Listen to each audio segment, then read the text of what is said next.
It was a chilly afternoon in a quiet suburban town, the kind of day where nothing seemed out of the ordinary. Officer Derek Sanders was on his usual patrol, scanning the streets for anything out of place. A veteran with 10 years on the force, he prided himself on being thorough, confident that he could read people at a glance. Today, though, would put all of that to the test in ways he never could have imagined. Driving down a tree-lined road, Derek noticed a sleek black car parked slightly off-kilter in front of a local cafe. To most it looked like just another vehicle, but Derek's instincts kicked in. He convinced himself there was something suspicious about the car, or perhaps its driver. Pulling up alongside, he saw a tall, well-built black man stepping out, dressed in plain clothes but with an air of authority about him. His posture was straight, his movements deliberate, and his expression calm yet unreadable. Derek called out, his voice sharp but professional. "Sir, could I have a word with you?" The man paused, turned slowly, and gave Derek a polite but measured nod. "Of course, officer," he replied in a voice that was deep and steady. Even though there was no apparent urgency, Derek's pulse quickened. The man's calm demeanor felt unusual, almost unnerving. In Derek's experience, people in situations like this were either defensive or overly cooperative. This man was neither. He simply stood there, his hands visible, his gaze steady but non-confrontational. "What brings you to this area?" Derek asked, stepping closer. "I'm grabbing lunch," the man replied evenly, gesturing toward the cafe. "Is there a problem?" It wasn't the response Derek had expected. Something about the man's composed confidence made him uneasy, as if he were missing an important piece of the puzzle. He glanced at the license plate, noticing it was a government-issued tag. His curiosity deepened, but so did his determination to assert control over the situation. "I'm going to need to see some identification," Derek said, his tone firm. The man reached into his pocket slowly and produced his wallet, handing over a military ID. Derek glanced at it, his brow furrowing. "You're military?" he asked, more of a statement than a question. "Yes," the man replied. "United States Army." For a moment, Derek considered letting it go. But something inside him, pride, suspicion, or perhaps just the pressure to prove he was in charge, pushed him to dig deeper. "Mind stepping over here while I run your information?" The man hesitated, just for a second, before nodding and following Derek toward the patrol car. As he did, a few passersby began to take notice. A mother walking her child slowed her pace, glancing back over her shoulder. Two men seated on a bench nearby exchanged looks, but said nothing. Derek entered the man's details into the system, glancing back occasionally. The man stood calmly, his hands clasped in front of him, his expression unreadable. Seconds ticked by, feeling like minutes. Finally, the results popped up on the screen, and Derek's heart sank. The name on the ID wasn't just a name. It was a name that carried weight, respect, and an impeccable record of service. The man standing before him wasn't just anyone in the military. He was a U.S. Army general. Derek's throat tightened as he stepped out of the car, his mind racing. He had no idea how to salvage this, but one thing was clear. He had made a monumental mistake. The general hadn't said a word about his rank or position, hadn't pulled the kind of authority card Derek might have expected. Instead, he had remained calm, giving Derek all the rope he needed to hang himself. And now, as the two men locked eyes once again, Derek realized he was about to learn just how big of a mistake he had made. Let me know if you'd like to continue this story or refine the tone further. Derek stood frozen for a moment, gripping the general's ID tighter than he meant to. He could feel his pulse pounding in his ears, the realization of what he'd done sinking in like a weight in his chest. This wasn't just a minor overstep. This was big, career-ending big. His thoughts scrambled for a way out, but nothing coherent formed. All he could do was glance back at the man standing calmly by the patrol car, his expression unchanged, as if he already knew exactly what Derek had discovered. Trying to mask his nerves, Derek cleared his throat. Just give me another moment," he muttered, though the words came out weaker than he intended. He turned back to his computer, pretending to scroll through information that he'd already seen. But no amount of stalling could erase the facts staring him in the face. General Lawrence Mitchell, a decorated officer with decades of service, the kind of man whose name appeared in textbooks and military biographies. The kind of man whose achievements earned him the unwavering respect of presidents, world leaders, and entire communities. He wasn't just an officer, he was a symbol of honor and leadership. And here Derek was, treating him like a common suspect. The weight of the situation grew heavier as Derek replayed everything he'd said and done in the past few minutes. The subtle edge in his tone, the way he demanded ID, positioning himself as though there might be a threat. To anyone watching, it might have looked routine. But to the man standing there, it must have felt like something else entirely. The silence stretched between them, broken only by the occasional sound of cars passing by and the rustle of leaves in the breeze. Derek stole a glance at the general again, trying to read him. Was he angry? Offended? Or worse, was he just quietly cataloging every detail, preparing to make a call that would change Derek's life forever? "I take it you figured it out," General Mitchell finally said, breaking the tension. His voice was calm, but there was a quiet authority behind it that made Derek's stomach tighten. Derek swallowed hard, forcing himself to meet the general's gaze.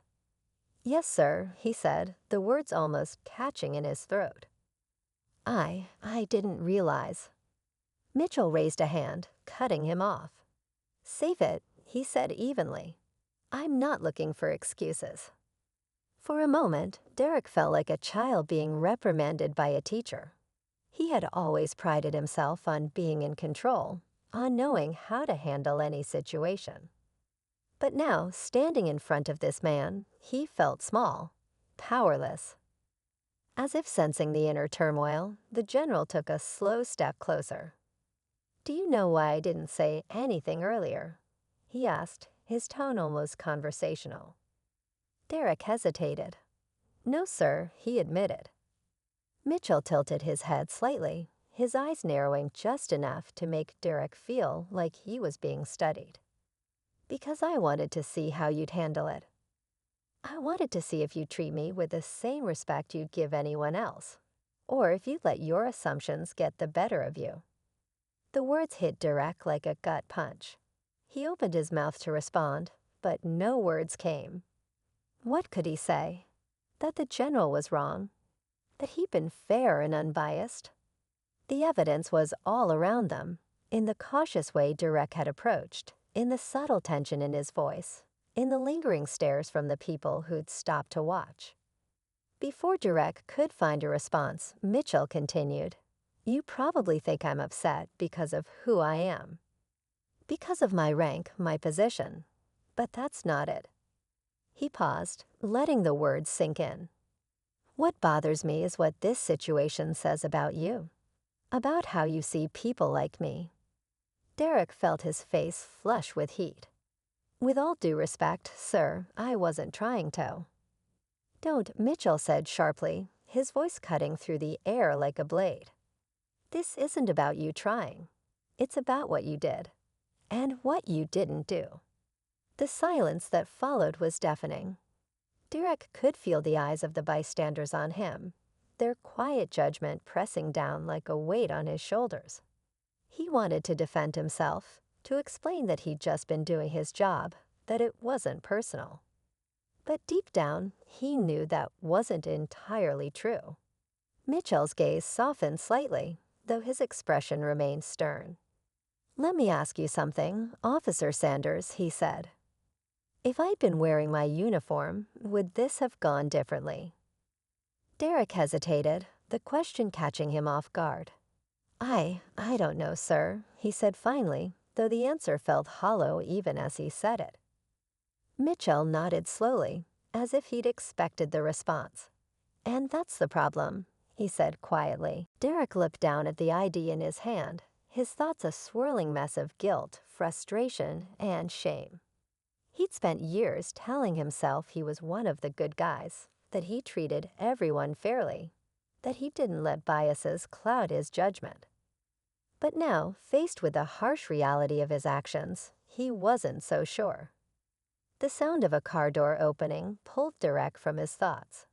He looked up to see a woman stepping out of a nearby vehicle, her expression a mix of curiosity and concern. She was well-dressed, her sharp blazer and heels suggesting she was coming from an important meeting or event. She approached cautiously, her eyes darting between Derek and the general. "Is everything okay here?" she asked, her tone polite but firm. Mitchell glanced at her, then back at Derek. "That's up to him," he said simply. The woman raised an eyebrow, clearly intrigued but unwilling to push for details. She gave Derek a small, expectant nod, as if waiting for him to explain himself. Derek felt his chest tighten. The pressure of the moment was almost too much to bear. He wanted to make things right, to fix whatever damage he'd done, but he didn't know where to start. Mitchell took a step back, giving Derek just enough space to breathe. "I'll give you one piece of advice, officer," he said, his voice quieter now, but no less authoritative. "Your badge gives you power, but it doesn't give you wisdom. That's something you have to earn." With that, the general turned and walked toward the cafe, leaving Derek standing there with the weight of his words hanging in the air. The woman watched him go, then looked back at Derek, her expression unreadable. As the general disappeared inside, Derek felt a wave of emotions crash over him. Embarrassment, anger, confusion. He wanted to follow, to apologize, to explain himself. But he stayed rooted to the spot, knowing that no words could undo what had just happened. And for the first time in his career, Derek Sanders wasn't sure if he was the man he thought he was. Derek stood there, still holding the general's ID in his hand, as if it were the only anchor keeping him from being completely swept away. The woman who had stepped out of her car lingered for a moment, her eyes sharp as she studied him. He thought she might say something else, but instead she shook her head slightly, as if she made some silent judgment, and walked away. Her heels clicked against the pavement as she followed the general into the cafe. Derek let out a shaky breath, glancing around. The few bystanders who had been watching earlier were now dispersing, their curiosity apparently satisfied. Still, he could feel the weight of their stares lingering in his mind. He wasn't used to being the one under scrutiny. He was the cop, the one people looked to for control, for answers, for action. But today, he felt exposed, vulnerable, and, worst of all, powerless. He finally slid the general's ID back into his wallet and walked it over to the cafe. Through the glass window, he could see Mitchell standing near the counter, talking to the barista. His movements were calm, deliberate, as if nothing out of the ordinary had just happened. Derek hesitated, his hand hovering near the door handle. Every instinct told him to walk away, to get in his patrol car and drive off, to chalk this up to a bad day and hope it didn't come back to haunt him. But something else, guilt, maybe, or the need to prove to himself that he could still make this right, kept him rooted in place. He opened the door slowly, the faint chime of the bell above it feeling louder than it should have. Inside, the cafe was warm and inviting, the rich aroma of coffee filling the air. A few patrons looked up as he entered, their expressions a mix of curiosity and caution. Derek scanned the room, noting every detail: the general's steady posture at the counter, the woman seated near the window scrolling through her phone, the barista's polite but slightly nervous smile. Mitchell turned slightly, catching Derek's eye. For a moment, they just looked at each other, the air between them heavy with unspoken tension. Derek took a step forward, clearing his throat. "Sir," he began, his voice low but firm, "I need to apologize for how I handled things outside." The general raised an eyebrow, his expression unreadable. "Do you?" he asked, his tone neutral. Derek nodded. "Yes, sir. I made an assumption. And I was wrong. I didn't treat you the way I should have, and I take full responsibility for that." Mitchell studied him for a moment, his gaze unwavering. Then he gestured toward a small table in the corner. "Sit down," he said simply. Derek hesitated, but the general's tone left little room for argument. He followed him to the table, feeling every step like a walk of shame. They sat across from each other, the small table barely wide enough to hold the space between them. For a few seconds, neither of them spoke. The quiet hum of conversation and the clinking of coffee cups around them only seemed to amplify the tension. "You know," Mitchell said finally, his voice calm but firm, "you're not the first officer to make this kind of mistake. And you won't be the last. But that doesn't excuse it." Derek nodded slowly, his stomach twisting with guilt. "I know, sir," he said. "I've been on this job for 10 years, and I've always tried to be fair, to do things by the book." But today, he trailed off, unsure of how to finish the sentence. "Today, you let your assumptions lead you," Mitchell said bluntly. "And that's not just a problem for you, Officer Sanders. It's a problem for everyone you're supposed to serve and protect." Derek felt the words hit him like a hammer.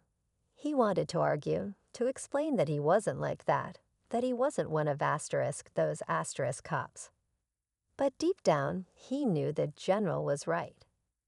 "What you did today might seem small to you," Mitchell continued, his tone measured but firm. "A routine stop, a few questions. No harm done, right?" He leaned forward slightly, his eyes locking onto Derek's. "But to someone like me, it's not small. It's a reminder. A reminder that no matter what I've achieved, no matter how hard I've worked, there are still people who see me as a threat first and a person second." Derek swallowed hard, his throat dry. "I didn't mean—" "It doesn't matter what you meant," Mitchell interrupted, his voice sharp but not angry. "What matters is what you did, and what you didn't do." The silence that followed was suffocating. Derek felt the weight of the general's words pressing down on him, forcing him to confront things he'd never really thought about before. He'd spent his career believing he was one of the good guys, that his intentions were enough to separate him from the bad apples in the system. But now, sitting across from a man who had every reason to resent him, he wasn't so sure. The sound of the cafe door opening drew their attention.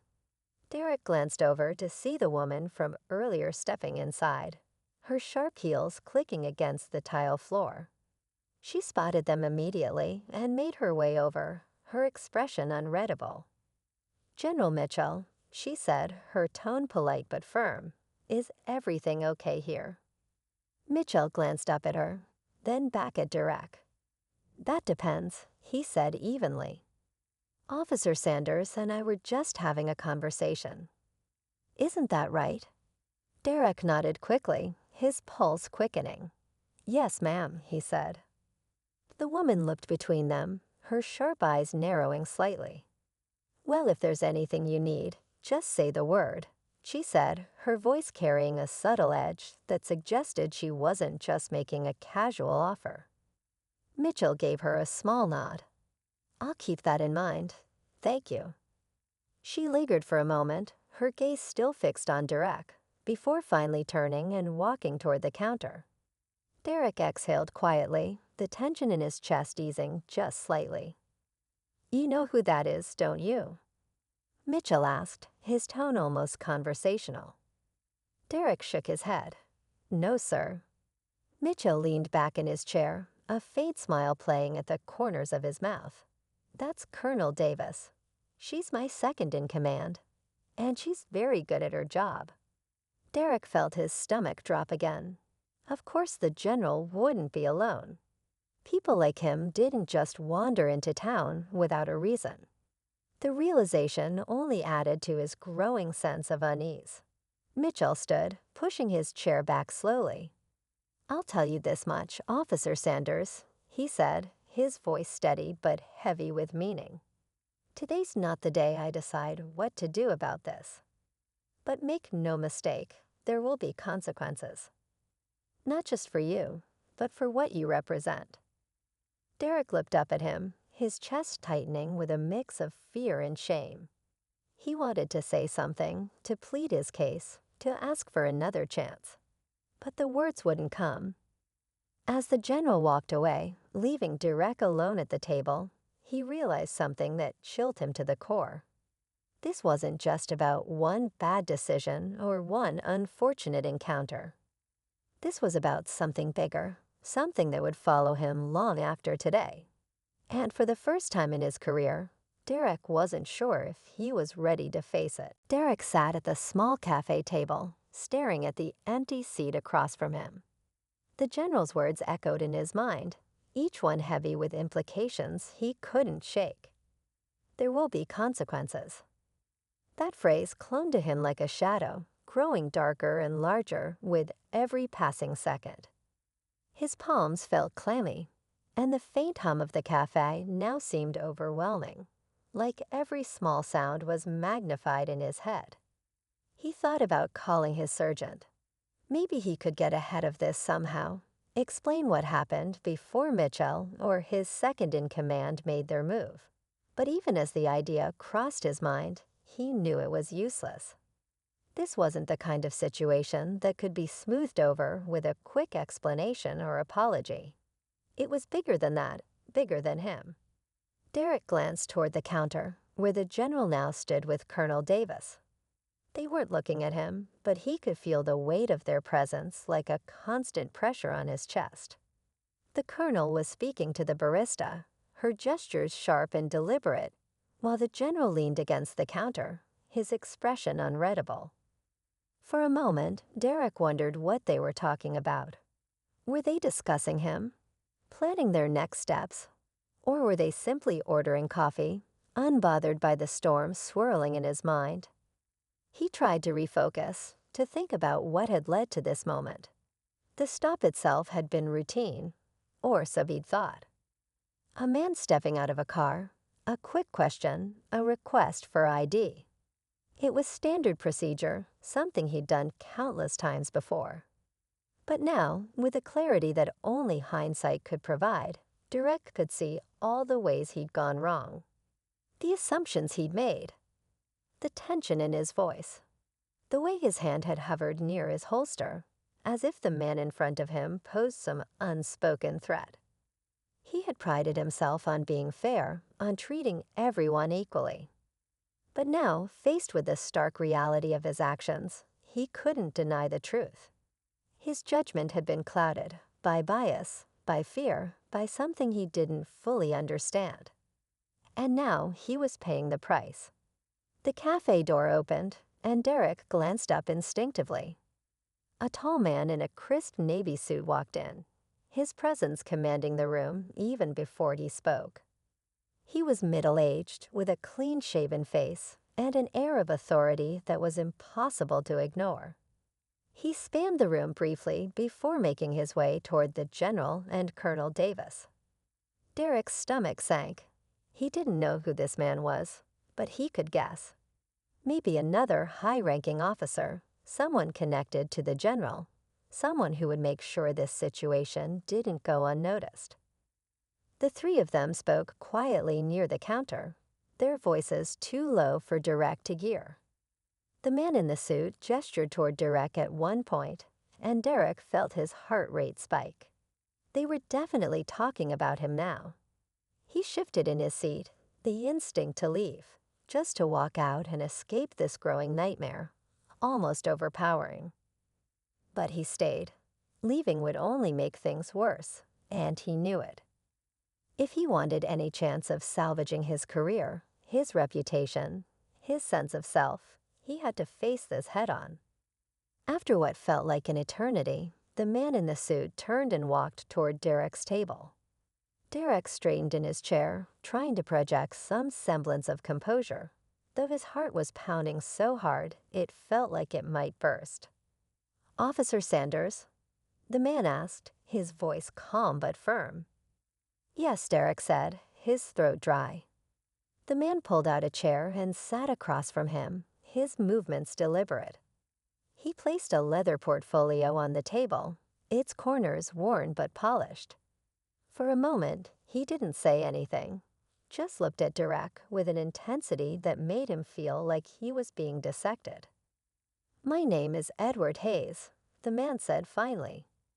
"I'm with the Inspector General's office. General Mitchell asked me to come down here to discuss the situation." Derek felt his stomach twist. The Inspector General. This was worse than he thought. Whatever came next, it wasn't going to be simple. "I understand you've already spoken with the general," Hayes continued, his tone professional but laced with an undercurrent of something sterner. He shared his perspective on what happened. "But I'd like to hear yours, in your own words." Derek hesitated, his mind racing. He wanted to be honest, to take responsibility, but he also knew that every word he said could be used against him.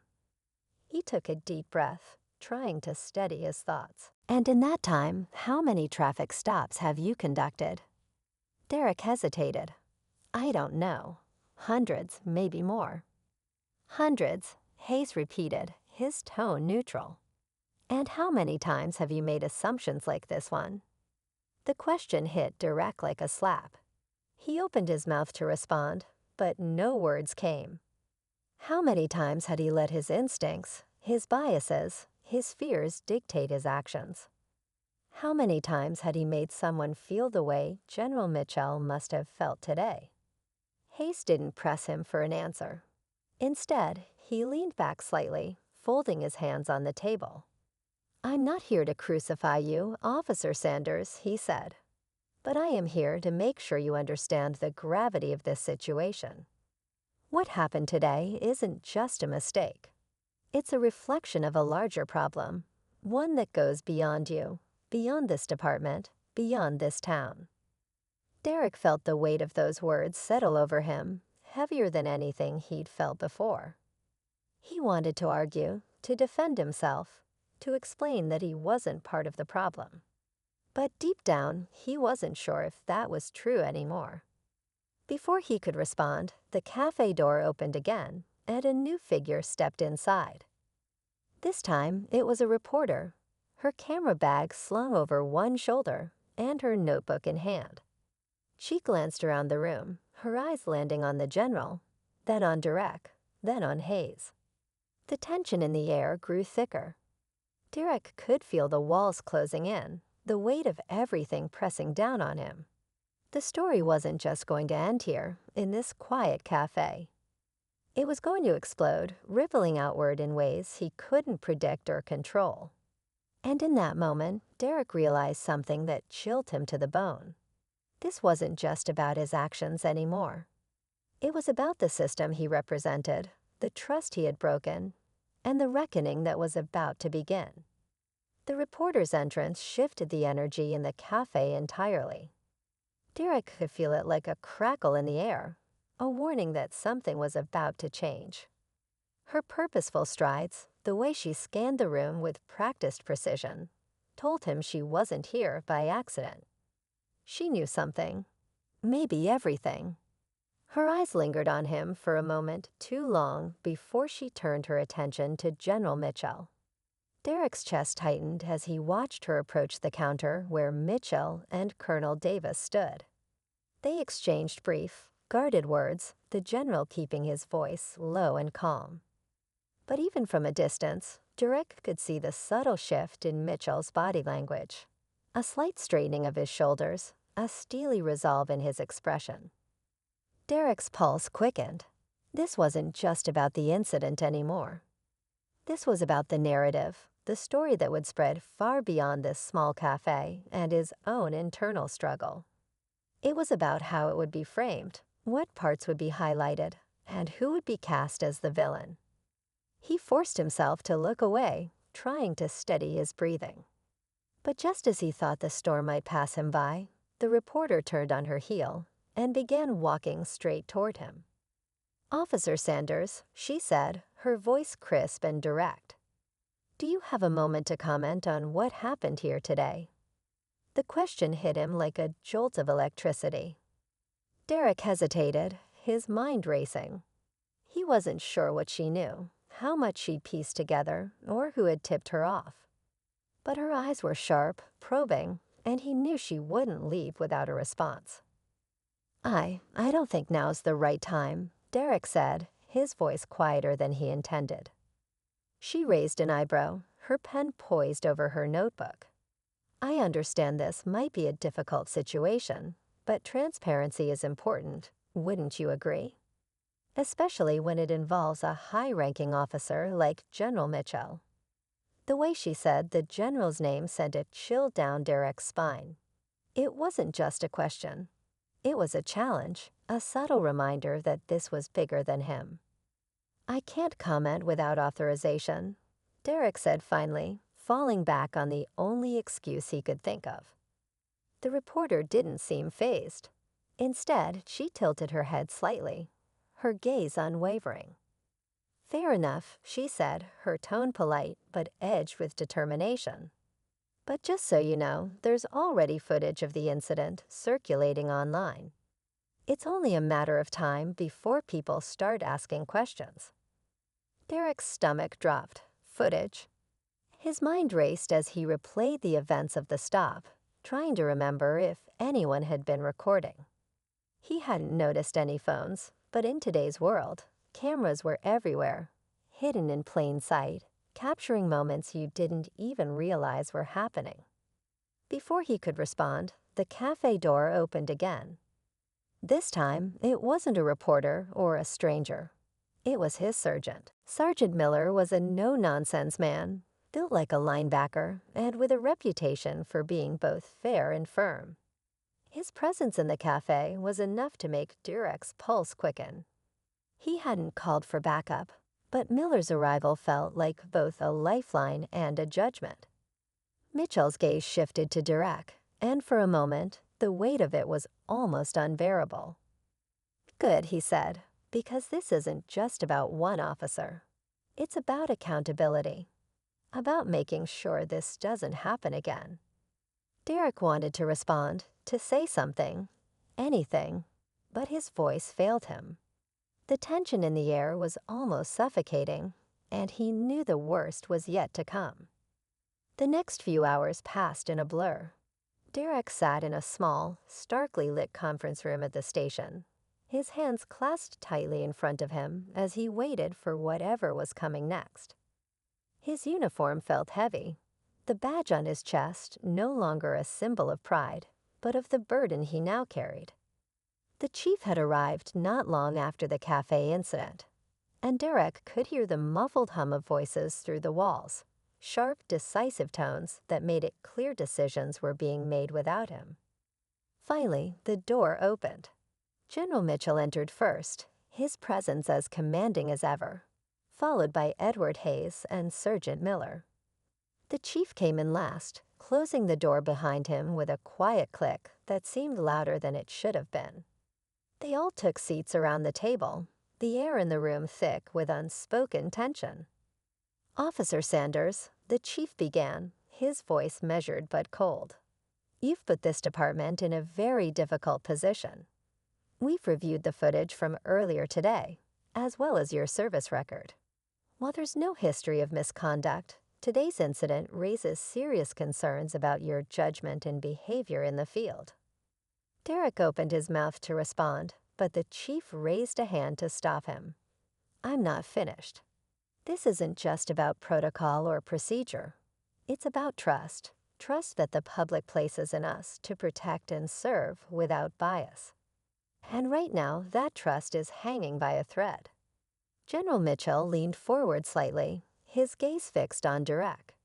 "I want to make something clear," he said, his voice calm but firm. "This isn't personal. But the way you handled that traffic stop today, it's emblematic of a much larger problem. One that I've seen play out too many times in too many places. And I can't, in good conscience, let it go unchecked." Derek felt a knot tighten in his stomach. He'd expected reprimands, maybe even suspension, but the weight of their words felt like a death sentence for his career. "I made a mistake," he said, his voice barely above a whisper. "I know that, and I want to make it right, whatever it takes." The general's expression softened slightly, though his tone remained resolute. "It's not just about making it right, Officer Sanders. It's about accountability. About ensuring that this doesn't happen again. Not to me, not to anyone." Hayes cleared his throat, drawing the room's attention. "After speaking with General Mitchell and reviewing the footage, we've come to a decision," he said. "You'll be placed on administrative leave effective immediately, pending the outcome of a formal investigation. During this time, you'll be required to complete a comprehensive training program focused on bias, de-escalation, and cultural competency." Derek nodded, relief and dread mingling in his chest. Administrative leave wasn't the worst outcome, but it wasn't a free pass either. He'd have to face the investigation, the training, and the public scrutiny that would undoubtedly follow. But just as he thought the meeting was winding down, General Mitchell spoke again. "There's one more thing," he said, his tone steady but tinged with something deeper. "I had Hayes dig a little deeper into the circumstances surrounding the stop, and we found something unexpected." Derek's heart skipped a beat. He glanced at Hayes, who opened the leather portfolio he'd been carrying and pulled out a sheet of paper. "The registration on the car you stopped," Hayes began, "was flagged in our system. Not for anything criminal, but for something classified." Derek frowned, confused. "Classified?" Mitchell nodded, his expression unreadable. "The vehicle belonged to a military contractor. Someone who's been under investigation for security breaches and unauthorized data access. When I realized the connection, I requested an immediate audit of the car's GPS and onboard systems." Derek blinked, his mind racing to catch up. So the car was being tracked. "Not exactly," Hayes said, "but the data revealed a pattern. The vehicle has been parked in several sensitive areas over the past few months, places it shouldn't have been, including the area where you stopped me today." Derek's breath caught. "Wait, are you saying—" "We don't know the full picture yet," Mitchell interrupted. "But it's possible your instincts weren't entirely wrong. There's a chance that someone has been using that vehicle to monitor military personnel, including myself." The room fell silent, the weight of Mitchell's words sinking in. Derek felt a strange mix of emotions, relief that his actions might not have been as misguided as they seemed, and fear at the implications of what he was hearing. "So what happens now?" he asked, his voice steady but uncertain. Mitchell exchanged a glance with Hayes before responding. "Now we dig deeper, and we figure out who's behind this and why. As for you—" He paused, his gaze locking onto Derek. "Consider this a second chance, but don't squander it." Derek nodded, the gravity of the moment settling over him. He didn't know what the future held, whether his career would survive, whether he could rebuild the trust he'd broken. But for the first time since the incident, he felt a glimmer of hope. As the meeting adjourned and the others began to file out, Derek lingered in his seat, his mind racing with unanswered questions. He had made mistakes, serious ones. But now he had an opportunity to make amends, to prove that he could learn, grow, and do better. And as he stood to leave, he couldn't shake the feeling that this was just the beginning of something much larger than himself. Something that would test him in ways he couldn't yet imagine. The days that followed were a whirlwind of reflection, public scrutiny, and quiet determination. Derek spent most of his time at home, waiting for updates on the investigation and replaying the events in his mind. The department issued a statement about the incident, confirming that Derek had been placed on leave and that steps were being taken to address the situation. The press latched onto the story as expected, but to his surprise, General Mitchell's handling of the narrative helped diffuse some of the backlash. Mitchell publicly acknowledged that while the incident highlighted systemic issues, it also pointed to something far more unusual: the revelation about the vehicle and its connection to potential security threats. The public's focus slowly began to shift from outrage to intrigue, with headlines speculating about espionage and the shadowy figures involved. For Derek, it was both a relief and a stark reminder of how easily perceptions could change based on who controlled the story. The training program he was enrolled in began almost immediately. The sessions were intense, forcing Derek to confront not just his biases, but the broader structures that shaped his role as an officer. There were moments of discomfort and defensiveness, but also moments of clarity. He came to understand how unconscious assumptions had influenced his actions, and how those assumptions could ripple outward, impacting lives in ways he hadn't fully appreciated before. One session stood out in particular. The instructor, a retired police captain, had shared a story about his own misjudgment decades ago, an incident that, like Derek's, had started with a traffic stop but ended in tragedy. The captain's vulnerability in recounting the story left an impression on Derek. It made him realize that mistakes didn't define a person, but how they responded to those mistakes could. Meanwhile, the investigation into the vehicle deepened. Derek received periodic updates from Sergeant Miller, who seemed to have softened toward him after seeing his commitment to the training. The data pulled from the car revealed a pattern of surveillance on several high-ranking military officials, not just Mitchell. The details were classified, but Derek learned enough to know that his stop had inadvertently disrupted something far bigger than he'd imagined.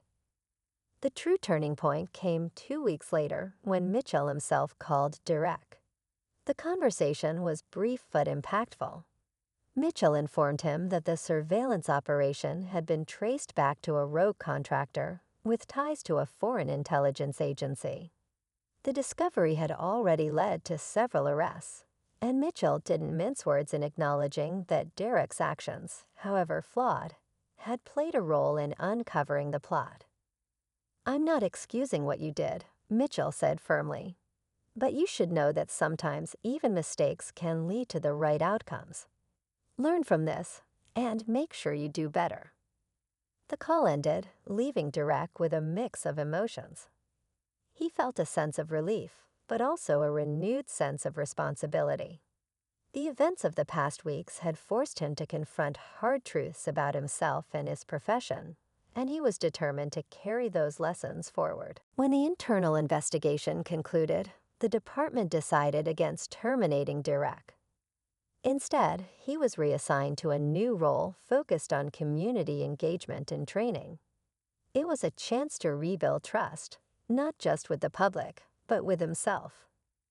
The first day in his new role was daunting. Derek walked into a community center filled with local residents, some of whom had likely read about his incident in the news.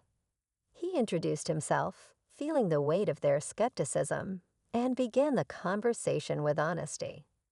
"I'm not here to pretend I've always gotten it right," he said.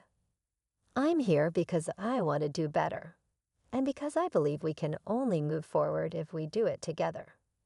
The room was silent at first, but gradually the atmosphere shifted. People began sharing their stories, some about positive interactions with law enforcement, others about moments where they'd felt let down or targeted. Derek listened, taking in their words, their frustrations, and their hopes. Over time, those conversations became a cornerstone of his work.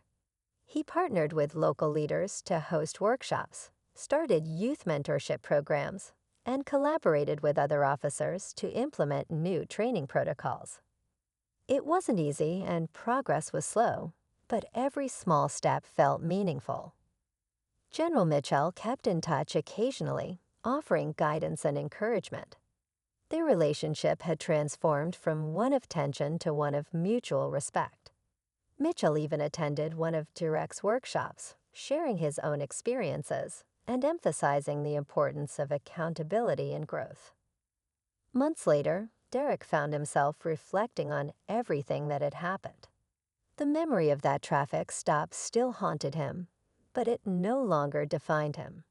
It had been a pivotal moment, a wake-up call that had forced him to confront not just his actions, but the broader system he was part of. One evening, after a particularly long day, Derek sat down at his desk and pulled out a blank notebook. He began writing not about the incident itself, but about the lessons he'd learned and the changes he hoped to see in the future. The words flowed easily, each page a step toward understanding and redemption. As he closed the notebook, he felt a sense of closure, not because everything was perfect or resolved, but because he knew he was moving in the right direction. The journey wasn't over, but he was ready to face whatever came next. The story of Officer Derek Sanders and General Mitchell became more than just a headline or a viral video.